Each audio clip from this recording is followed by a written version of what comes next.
வழிந்தோடும் எரிமலை சாறு கடலோடு கலந்திடும் வெளியேறும் ஆவியார் கொண்ட வெற்றி என்றாகுமோ கருங்காட்டை கிழித்திடுமாறு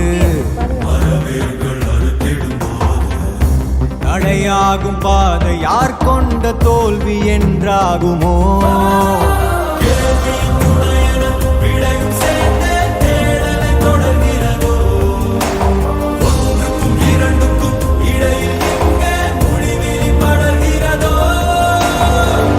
எங்காகிலும் பார்த்தது உண்டோ